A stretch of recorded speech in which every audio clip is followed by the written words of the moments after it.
السلام علیکم. امید ہے آپ سب بفضل تعالیٰ خیریت سے ہوں گے. ہماری آج کی مہمان مسز نرگس رحمان صاحبہ ہیں اور میں ان کی بہت شکر گزار ہوں کہ انہوں نے ہماری دعوت کو قبول کیا اور تشریف لائیں. انہوں نے 1995 میں ویمنز پیس فاؤنڈیشن کی ابتدا رکھی.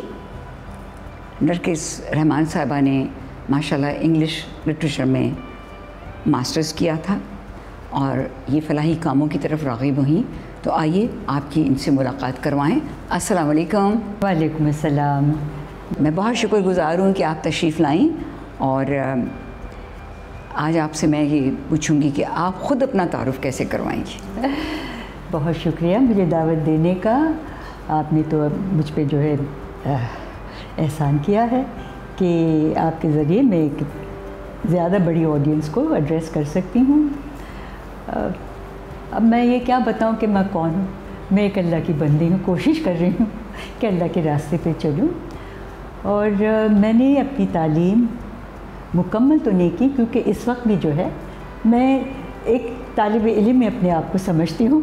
کچھ زندگی کے معنی سمجھنے کی کوشش کرتی ہوں, کچھ حالات کے, اور پھر وہ جو اللہ کا راستہ ہے اس کو سمجھنے اور اپنانے کی کوشش کرتی ہوں. آپ کو یہ خیال کیسے آیا, اور اگر آپ اپنے بارے میں کچھ اور ناظرین کو بتانا چاہیں تو بہت اچھا لگے گا مجھے.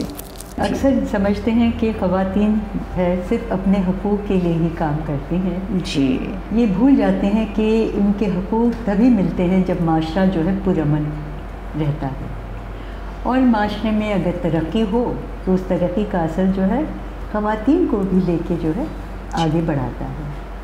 تو یہ جو 1990s کی جو دہی تھی وہ کراچی کے لیے بڑی اذیتناک تھی, کیونکہ بہت ساری مس انڈرسٹینڈنگس تھی, بہت ساری جو ہے نفرتیں پھیلی ہوئی تھیں, تعصب تھا, آپس میں رشتے جو ہے کچھ ادھر ادھر ہو گئے.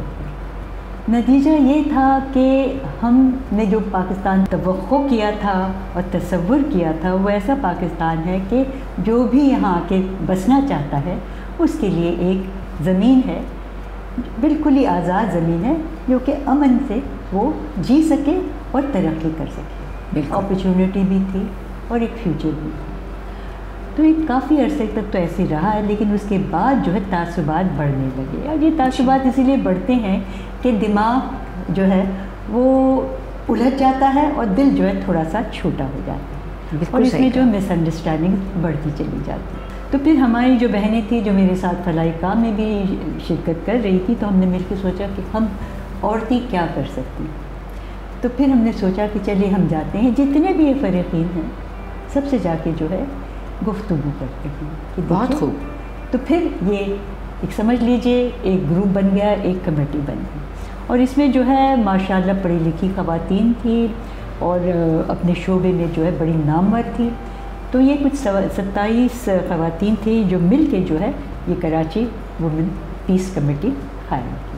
جس علاقے میں کام کرتی تھی وہ کراچی کا بہت پرانا علاقہ ہے, ٹرانسلیاری علاقہ کہا جاتا ہے, جہاں پہلے تو مکرانی بلوچ رہا کرتے تھے اور سندھی رہا کرتے تھے, اور وہ سارا میوہ شاہ کا علاقہ ہے, ریکسر میوہ شاہ کا علاقہ ہے. بعد میں 1947 میں جب ہندوستان سے لوگ جو ہے ہجرت کر کے یہاں آئے تھے, انہی سندھیوں نے, انہی مکرانیوں نے ان مہاجروں کو جگہ دی تھی, اپنایا تھا. اس کے بعد جو ہے پٹھان بھی آ گئے اور پنجاب سے بھی لوگ آ گئے. بالکل. تو اتنی پیار محبت سے رہتے تھے, لیکن ایک ہی عالم تھا, غربت کا عالم تھا, بے بسی کا عالم تھا. تو باوجود اس کے اتنی شیئرنگ اور کیئرنگ تھی, تو ہم بڑے امپریس تھے. ہم فلاحی کام کے لیے وہاں گئے تھے, اور یہ دور جو ہے یہ دو سارے یعنی کہ سمجھ لیے 1995 سے 2006 تک جو ہم نے دیکھا, آج تک جو تعلق وہاں بہت اچھے. ہم نے جو کچھ کیا ہمیں معلوم ہے کہ امن ممکن ہے. یہاں جو کراچی کے شہری ان کے دل ابھی تک بہت بڑے ہیں, بڑے صاف ہیں, اور یہ محبت سے رہنا چاہتے ہیں اور اب بھی رہ رہے ہیں. جب آپ حکومت میں آ جاتے ہیں آپ کا سب سے پہلا ذمہ کیا ہے, جیسے قائد اعظم نے کہا کہ ہم تو چاہتے ہیں کہ پاکستان ایک ترقی یافتہ ملک ہو, اس میں تعلیم ہو, صحت ہو اور ہنر ہو. اگر آپ عوام کو یہ تینوں چیزیں دے دیں تو آپ دیکھیں ان کو کسی کے سہارے کی ضرورت نہیں, کسی سے خیرات کی ضرورت نہیں, خود اپنے پاؤں پہ کھڑے ہو جائیں. یہ ہمارا تجربہ ہے، بہت خوب، اور یہ ہم نے کوشش کی ماشاء اللہ۔ یہ میرا وہی تجربہ ہے میرے علاقے، جب آپ عورت کو ہنر سکھاتے ہیں جو ہم نے ان سے سکھایا، سب سے پہلے وہ اپنے بچوں کو اسکول لے جاتی، اور اسکول لے جاتی، پھر اس کے بعد ہم نے جو ہے انتظام کیا کہ لڑکوں کو جو ہے اسکل سکھایا، مطلب جو بھی جس سے اچھی یعنی روزگار مل سکتی ہیں، بغیر نہ تو مطلب وہ لیبر کرتے رہیں گے۔ اس ملک کا مستقبل ہی کیا ہے اگر ہر کوئی جو ہے کولی بن جائے بھائی، جیسے کہ انگریزوں نے ہمیں بابو اور کولی بنایا تھا، تو آج کی حکومتیں بھی وہی کام کر رہی ہیں۔ انہیں ہنر دکھائیے، ان کو بتائیے کہ کس طرح سے جو ہے ترقی یہ کر سکتے ہیں۔ تو یہ یعنی کہ سمجھ لیجئے کہ ہم نے یونیورسٹی کے بچوں سے بھی تعلق رکھا، ان کے لیے بھی ہم سیمینارز کرتے تھے۔ ہماری جو ہے ماشاءاللہ پڑھے لکھے جو ہے ادیب، صحافی، بڑے ہمارے جو لیڈرز ہیں ان سے ان کی ملاقات کرتے تھے کہ کچھ انسپریشن بھی تو ہو جائے نا۔ تو اس میں ماشاءاللہ ہم کافی کامیاب رہے، بہت بہت قابل داد۔ تو آئی تھی ہمارے اس میں آئی ہوں جی، بہت میں متاثر ہوئی، ہاں، اور آپ نے بہت مجھے عزت بخشی اور مجھے اس قابل سمجھا کے بلایا، اور مجھ سے آپ یہ کام کریے، بہترین کام ہے۔ لیکن آپ کی کاوش قابل داد ہے، بہت مشکل کام ہے، بہت ناممکن، جس کو آپ نے ممکن کر دکھایا۔ مشکل تو ہے، مشکل ہے، لیکن آپ نے اس کو ممکن کر دکھایا۔ ہاں ممکن ہے۔ اس سے نرگس رحمان صاحبہ آپ سے کچھ کہنا تو ایسے ہی جیسے کہ سورج کو چراغ دکھانا۔ تو میری رائے میں خواتین کے لیے سب سے ضروری چیز ہے تعلیم، لیکن ہمارا معاشرہ کچھ ایسا ہے کہ وہ شادی کو فوقیت دیتے ہیں۔ اگر ہر لڑکی کو شادی سے پہلے تعلیم دلا دی جائے تو نہ صرف وہ خود کفیل ہوگی بلکہ ایک اچھی ماں بھی بنے گی، اپنے بچوں کی اچھی تربیت کر سکیں گی، ان کا دماغ روشن رہے گا۔ لیکن زیادہ تر مارننگ شوز لے لیں ٹی وی کے، لڑکیوں کی شادیاں دکھا رہی ہیں جیسے غریب لڑکیاں شدید محرومی کے احساس سے دو چار ہو جاتی ہیں کہ ہماری شادی کیوں نہیں ہوتی، ہم کیوں نہیں ایسے پارلر سے بند کراتے۔ تو یہ رجحان ہمیں جو مائنڈ سیٹ ہے یہ بھی اپنی قوم کا بدلنا ہے کہ ایک عورت کے لیے تعلیم بہت ضروری ہے، ٹھیک ہے شادی بھی بہت ضروری ہے، لیکن اس کو کچھ تعلیم حاصل کرنے دیں اور ایک اچھی ماں، اچھی بیوی، اچھی شہری ثابت ہوگی۔ آپ کی کیا رائے؟ دیکھیے بات یہ ہے کہ پاکستان میں اکثریت مسلمانوں کی ہے اور اس کو اسلامک ریپبلک بھی کہا جاتا ہے، تو ہم پہ دو چیز لازم ہو جاتی، قرآن کا معنی سمجھنا، جی جی، اور قرآن جس چیز پہ جو ہے جی جی زور دیتا ہے، فوقیت دیتا ہے، جی جی، اس کو اپنانا اور اس پہ عمل کرنا۔ تعلیم تو ہماری ذمہ داری ہے، صحیح فرمایا، بس وہ انفرادی ذمہ داری بھی ہے اور یہ کوئی سرکاری ذمہ داری بھی ہے۔ تو میری سمجھ میں نہیں آتا ہے کہ عورتوں کو تعلیم سے محروم کیوں رکھا جاتا ہے۔ اس لیے ہے یہ غلط نظریہ ہے کہ ایک کانسیپٹ ہے نا، تصور ہے چادر اور چار دیواری، یہ اسلام سے کوئی تعلق نہیں رکھتا ہے۔ آپ چادر بھی پہنے، چار دیواری میں بھی رہیں، یہ چار دیواری کا جو کانسیپٹ ہے جیسے کہ آپ ایک قید خانے میں، ایسا تو کوئی اسلام میں ہے ہی نہیں تصور۔ ہم آپ بالکل صحیح کہہ رہی ہیں، یہ تو جاہلیہ کا کانسیپٹ ہے، اسلام سے پہلے جو تھا۔ پھر یہ جو کانسیپٹ ہے یہ اشرافیہ کا ہے کانسیپٹ، کیونکہ عورتیں ان کے لیے جو ہے نا ایک کموڈٹی تھی۔ بالکل صحیح کہا، ٹھیک ہے نا، آپ کی جو قیمتی کموڈٹی ہے اس کو جو ہے ڈھانک اوڑھ کے محفوظ رکھیں اپنے استعمال کے لیے۔ بھائی عورت جو ہے انسان ہے، اس کی انسانیت پہ جو ہے آپ نے کفر کیوں لگا دیا؟ اس کو بھی جینے کا اور تعلیم حاصل کرنے کا اور دنیا دیکھنے کا حق حاصل ہے۔ مثالیں آپ ہمارے سامنے دیکھ لیجیے نا، اگر ہم مذہب کی طرف چلے جائیں، حضرت صلی اللہ علیہ وسلم کی جو ہے ام المومنین ہماری خدیجۃ الکبریٰ علیہ السلام جو ہے کہ دور جہالت میں بھی جو ہے ان کو امیرۃ القریش کہا جاتا ہے۔ جی جی، یہاں ایک چیز آپ جان لیجیے کہ یہ جو مسئلہ عورت کا ہے، جو پڑھا لکھا خاندان ہے اور جو صاحب حیثیت ہے وہ اپنی بیٹیوں کو پڑھاتے ہیں۔ جی، ماں باپ پڑھے لکھے ہوں، صاحب حیثیت ہو، بھائی دیکھیے نا، میں بھی تو ہے اب سے کتنے سال پہلے جو ہے پڑھی، my mother was a doctor, ماشاء اللہ، اسی لیے نا کہ وہ تعلیم یافتہ تھی نا، تو اگر ماں تعلیم یافتہ ہوگی تو بیٹیوں کو بھی پڑھائے گی، ماشاء اللہ۔ جی جی، ان کے گھر میں تعلیم نہیں تھی، مطلب یہ نہیں ہے کہ 18 سال ورنہ 18 سال کی عمر میں اچھا رشتہ آ گیا جھٹ شادی کر دو۔ شادی میں نے بھی اپنی بیٹی کی شادی جو ہے یعنی کہ وہ 22-23 سال کی تھی تب کر دی تھی، لیکن اس کے تعلیم سے کوئی یہ نہیں تعلق۔ بالکل صحیح کہا، وہ اب بھی تعلیم حاصل کر رہی ہے۔ تو یہ ہے کہ پروفیشن کی جو بات ہے، آپ بھی ہیں ڈاکٹر ہیں، میری اتنی جاننے والی ہیں، I mean there are professional lawyers doctors chartered accountant, اب تو اور بھی زیادہ جو ہے بڑھ گئی ماشاء اللہ. تو اس میں آپ بچوں کی جو ہے اس میں کوئی فرق نہیں پڑتا ہے. لیکن مجھے ایک بڑا دکھ ہوتا ہے، میرے 4 بچے ہیں ماشاء اللہ، سب پڑھے لکھے ہیں ان شاء اللہ ان پہ. تو یہ ہے کہ یہ دونوں چیزیں جڑی. لیکن آپ کو میں ایک بات بتانا چاہتی ہوں، یہ میرا تجربہ اب تک وہ تجربہ ہے.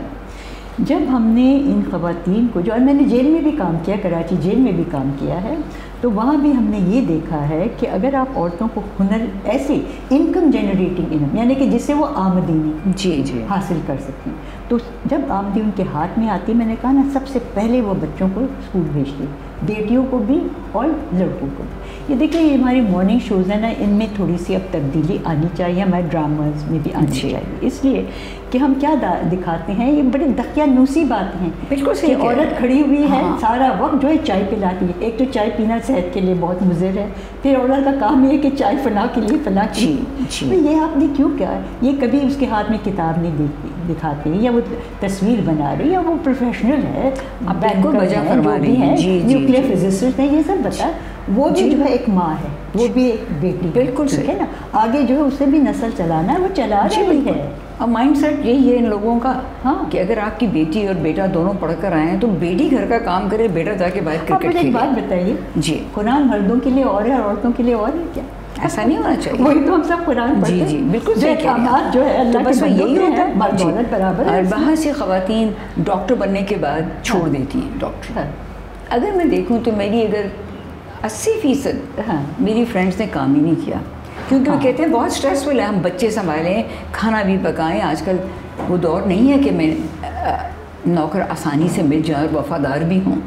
تو ان کا یہ کہنا ہے کہ ہمارے شوہر ہمارے ساتھ تعاون نہیں کرتے.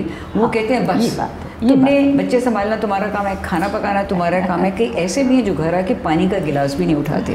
میں نے ایک شارٹ فلم بنائی تھی، آپ نے ضرور دیکھی ہوگی، میں عورتوں. اس میں نے بتایا تھا کہ کیا ایک ماسی کیا ایک اعلیٰ ڈاکٹر دونوں کے ساتھ ایک ہی سا سلوک ہے.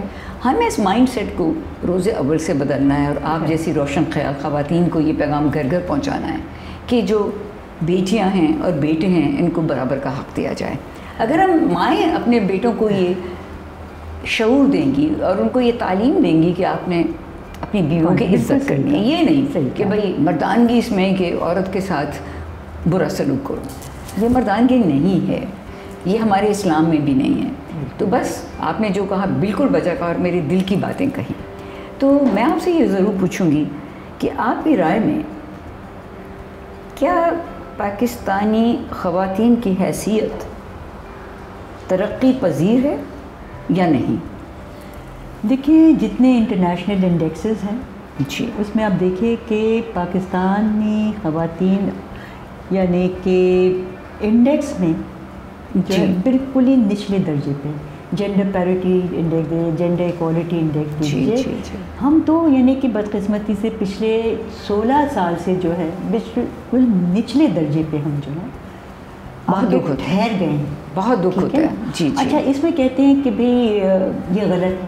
اس دن بھی بات یہ ہو رہی تھی جی آپ کے غلط ہے سیمینار میں. جی صحیح نہیں ہے. چلیے غلطی بھی ہوگی لیکن ہمارا اپنا تجربہ کیا دکھاتا ہے. ٹھیک ہے نا. ہم اور میں تو آپ بات کر رہے ہیں، ہم تو شہر میں بیٹھے ہوئے ہیں، آپ نے بھی تعلیم حاصل کی، میں نے بھی تعلیم حاصل کی، اور ہمیں ایک آزادی ملی. دوسری آزادی ہمارے پاس ہے کہ ہم جو ہے بھائی صاحب حیثیت بھی ایک طرح سے وی آر ویل آف. ٹھیک ہے نا. یہ بھی بہت ہی یعنی کہ اللہ کا کرم ہے، یہ خوش نصیبی ہے. اور میں یہ عرض کروں گی کہ آزادی کی بجائے ہم برابری کہیں کہ ہمیں برابری ملے. بہت سے لوگ اس کو غلط سمجھتے ہیں، عورتیں آزادی مانگ رہی ہیں، وہ لفظ ہی ایسے استعمال کرتی ہیں. ایک بڑا ہی غلط لفظ ہے جو مجھے کہنا نہیں چاہیے. میرا جسم میری مرضی، ایسی باتیں نہیں کریں. خواتین کو چاہیے برابری کے لیے تقاضا کریں. اور جیسے آپ فرما رہی ہیں کہ ہم شہر میں بیٹھے ہیں، ہمارے لیے تو سب ٹھیک ہے. میں سکھر میں جا کے جو کیمپس کرتی تھی دیکھا ہے نا، میں اسی کی طرف ان میں جا کر دیکھیں خواتین کی بہت بری حالت ہے. جابز ہی نہیں ہیں ان کے لیے، پڑھانا معیوب سمجھا جاتا ہے. اکثر خواتین پڑھنے کے بعد پھر یہ ہوتا ہے کہ جب تک اسی کمیونٹی میں رشتہ نہ ان کی شادیاں نہیں ہوں گی. بہت کچھ ہوتا ہے. تو اس لیے میں آپ جو کہہ رہی ہیں بالکل بجا فرما رہی ہیں. آپ کچھ تدابیر بتانا چاہیں گی کہ ہم کیسے خواتین کو ان کا جائز مقام دلائیں؟ اگر آپ دیکھ لیں 10 جو ترقی یافتہ ملک ہے جی وومنس ڈیولپمنٹ کے حوالے سے، وہ ہیومن ڈیولپمنٹ میں بہت ترقی کر چکے ہیں. آپ اگر عورتوں کی حالت جو ہے صحیح کرنا چاہتی ہیں، عورت کی حالت جی پاکستان میں، آپ اپنا ہیومن ڈیولپمنٹ انڈیکس جو ہے بہتر کیجیے، ٹھیک ہے نا، اپرچونیٹیز بڑھائیے. عورت اب اس قابل ہو گئی ہے کہ جب اپرچونیٹیز ہو گئے وہ خود آگے بڑھ کے جو ہے وہ اپنے قبضے میں لے. یہاں ایک اور بات میں کہنا چاہتی ہوں کہ دیکھیے ہماری پولیٹیکل جو ہے اس وقت خواتین جو ہے وہ بڑی قابل ہے، وہی پارلیمنٹ میں حاضری لگاتی، وہی بہت ساری بلز جو ہے پاس کرواتی، انہوں نے کوکس بھی بنایا. اگر جو بھی خواتین کی بہتری کے لیے قانون پاس ہوتا ہے تو اسے بیک اپ دیں، دیکھیں کہ وہ عمل میں آئے. نہیں آتا نا، نہیں آنا چاہیے، ہو سکتا ہے آپ ہے نا. اور پھر یہ کہ آپ شہر سے شروع کر کے آپ جائیے اپنے دیہات میں. آخر یہ سارے جو ہمارے جو سیاستدان ہیں گاؤں سے بھی ووٹ لے کے تو آتے ہیں نا، بالکل ہی جو پسماندہ علاقے وہاں سے بھی تو ووٹ لے کے آتے ہیں، تو ان کا فرض ہوتا ہے بھائی. اور میں تو یہ بھی کہوں گی کہ بچوں کو قرآن جب پڑھائیں تو اس کا ترجمہ ضرور بتائیں. بے شک ضرور. جب ترجمہ نہیں بتایا جاتا تو انہیں معلوم ہی نہیں کہ کیا چیز ہے. تو میں نے تو پوری کوشش کی تھی کہ میں نے اپنے دونوں بیٹوں کو ترجمہ بھی سکھایا ہے، اور ماشاءاللہ انہوں نے پڑھا بھی ہے. اور میں نے ان سے یہی کہا ہے کہ کبھی کچھ آپ کو گائیڈنس چاہیے ہو نا تو یہاں سے لے لیں، اس سے بڑی گائیڈنس کیا ہو سکتی ہے. میں آپ کی بہت شکر گزار ہوں، آپ نے ہم پر اور ہمارے ناظرین پر احسان کیا کہ آپ تشریف لائیں اور سب سے مخاطب ہوئیں. تو مجھے اور مسز نرگس رحمان صاحبہ کو اجازت دیجیے. ہمارے اس پروگرام کو دیکھیے، لائک کیجیے، شیئر کریں اور سبسکرائب کریں، کیونکہ یہ ایک مقصد چینل ہے. ہمیں اجازت دیجیے، انشاءاللہ اگلے پروگرام میں عنقریب ملاقات ہوگی. تب تک کے لیے اپنا خیال رکھیے گا. اللہ نگہبان.